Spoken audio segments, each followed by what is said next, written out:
Hello and welcome to my channel. My name is Velanique. In this space, what I do is I test makeup for mature skin. I am 50 years old and I am always on the hunt for makeup that works well for this phase of my life. I'm so excited to be sitting here with you today. I've actually missed this space. I had cataract surgery done about 3.5 weeks ago, and for 3 weeks of those half weeks I wasn't allowed to wear any makeup, so that was a little bit of torture for me. But I'm very excited to be testing a new foundation for you today, and that foundation is going to be Maybelline SuperStay 30-Hour Lumi Matte Foundation. Just before I had the cataract surgery, I went and I bought a foundation, and I actually filmed a review, and I chose a shade 126, but it really did not work very well for my skin. I found that this foundation oxidized terribly and I wasn't happy with how that video turned out. So I thought what I would try and do is see if this foundation works a little bit better, a couple of shades lighter. So the shade I eventually picked up was 108. There are, I think, 25 shades. Let's just have a squiz quickly. No, 24 shades, and this foundation is supposed to resist sweat, water and transfer, and it is apparently super comfortable. It is infused with amino acids and gives a luminous matte finish. So that is what I've got on my face at the moment. I'll show you what the application looks like in a little while, as well as what this looks like in natural light. And I think today I'm going to do a 8-hour wear test. It is now 10:45 in the morning. Yeah, so there we go.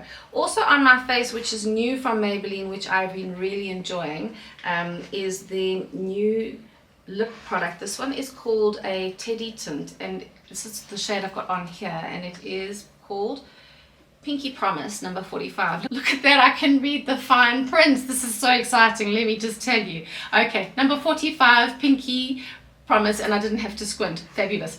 So it's a lip product, which I said I'm wearing now. I'm getting distracted, sorry. What's lovely is it's actually quite a soft formulation. It feels like there is something on my lips. If I do that, it's sticky. But what they say is that it does not transfer. It doesn't transfer. How cray-cray is that? So it still feels like there's something on my lips, but it doesn't transfer. So if you're going to drink, you know, your coffee or whatever during the day, or you're going to be doing kissings or anything like that, it's not going to transfer. And then they've also brought out a new shade in their Sky High Mascara, and this one is in the shade, let's see if it works again. Oh my gracious, hold on. Plum Twilight. This is so cool. Right, Plum Twilight is what I've got on my lashes at the moment, and it is the most exquisite cool tone purple, and I really enjoy a coloured mascara. I really do. I'm quite excited. I saw online that they've got like an olivey green coming as well, so I cannot wait until that hits our shores. So without any further chit chat, should we get into this video and you can have a look and see how this foundation works on this mature skin. Starting off, I'm going to prime half of my face. I'm going to use Catrice's Aqua Splash Grip Primer on the left side of my face. So here we go.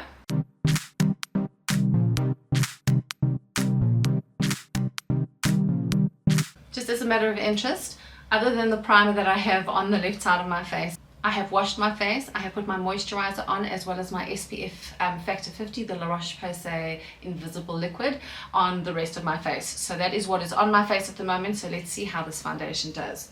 So it comes in a lovely glass bottle. It has like a very subtle lilac-y lid. It has got a pump applicator, which I quite like, I will say that. I have got the shade 108. Let's have a look at its consistency.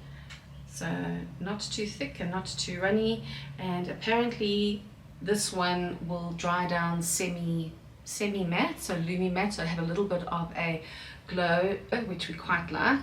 Not completely matte. I think those days for me are definitely over.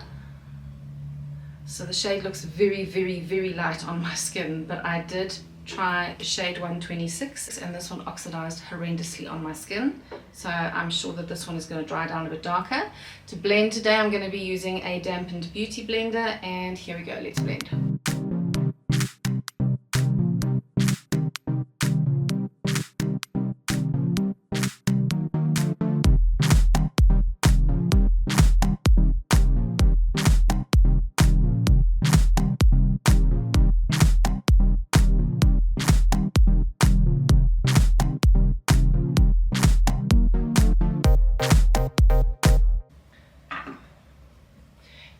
side by side.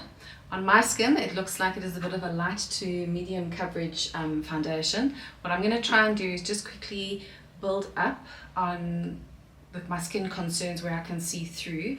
I get my mirror. And those are super pink cheeks at the moment and some pigmentation marks. Okay, let's blend that in.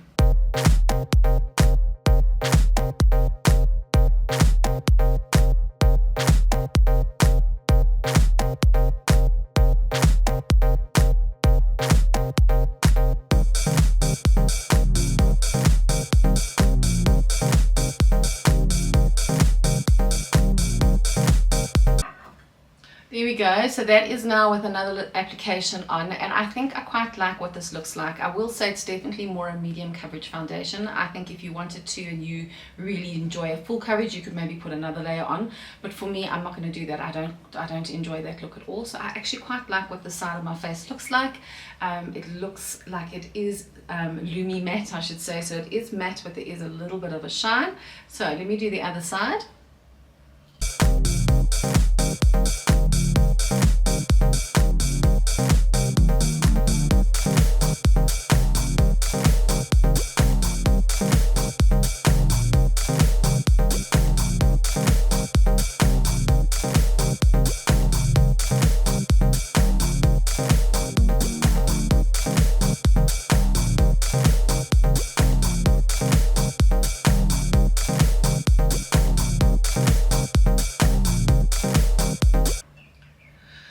Okay, there we go. That is with my face done. I am noticing something a little strange. On the side where there is primer, the foundation has actually stuck quite nicely to my skin with the two layers.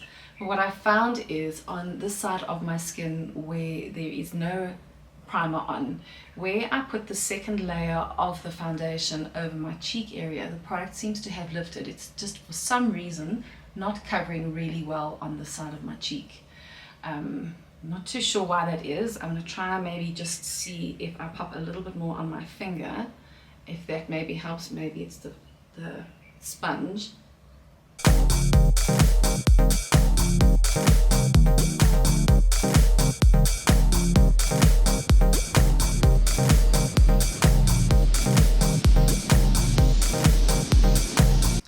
Okay, there we go. I popped it on with my finger. It seems to be covering a little bit better, but I'm quite aware of the fact that it does look like there's a bald spot there. It's quite strange.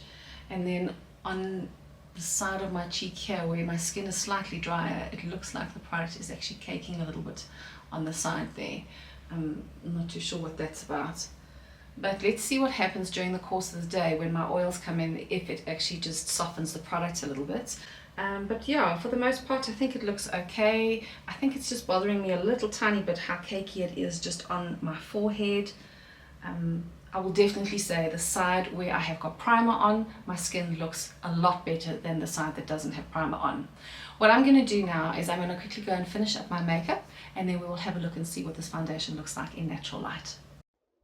Okie doke, so here I am. I'm in natural light in my little study. I am standing quite close to the window. It is quite gloomy today. Shade for me looks pretty good. I think that this is the right shade, 108. It has dried down a slightly bit darker, so it does blend nicely into my neck. I quite like that. I'm not a mad fan of how it has dried around my mouth. It has settled into the texture around my lips and into the lines. And product lifted the makeup when I applied my bronzer and my blush. Not so much on the side with no primer, but the side with primer, you can see there's like a bald spot. So yeah, I'm not all that impressed with that. Yeah, otherwise, it looks like it's doing okay. I'm going to give it an 8-hour test today, and I will check in with you this evening. Time for our end of day check-in. It is now, let's have a squiz, almost 8 o'clock in the evening. I've had this foundation on for about 9 hours, so I'm going to zoom you in and you can have a look and see how it has done today. We'll start with my forehead, and you can see that the product has definitely collected a little bit in my forehead lines, and the 11's product has caked a little bit on my temples, and product has also collected a little bit in my folds on both sides with primer and no primer. I also do not like what the foundation looks like around my mouth area. I really don't like what that looks like. Also how the product is kind of separated just in this area over here. Yeah, all in all, I don't think that this one has worn very well on my mature skin. In terms of the other Maybelline products that I use today, the mascara is still pretty much on my eyelashes. There has been the tiniest little bit of transfer at the top here, but I didn't put any primer on this morning on my eyelids, so I suppose that's par for course, but absolutely no flaking underneath, and the color is just divine. So if you are looking for a fun mascara, I can definitely recommend the Sky High Plum Twilight mascara. Very, very nice. I enjoyed that a lot. As well as the lip tint. I really enjoyed this one, Teddy Tint. I quite enjoy the diffused color that it gives, and they've got some really lovely colors out available. I quite enjoyed this one, Pinky Promise, which is quite fun. So in terms of the main reason behind the video, which is the review of the new foundation from Maybelline, the Lumi Matte foundation, for me personally, this product has not worked for me at all, as you can see on my skin. Yeah, I think if you had a flawless complexion with absolutely no lines or texture on your face, then I think this would work really well for you. I think maybe if you have a very oily skin, maybe it'll work quite well. But for me and my combination skin, it has not worked well for me. So I'm going to say that this does not work well on a mature skin. I will not be reaching for this one again. Well, that is it from me for this evening. I hope that you enjoyed this video. If you did, won't you consider subscribing and joining our community? It would be so awesome to have you. And I will catch you in the next one. Bye.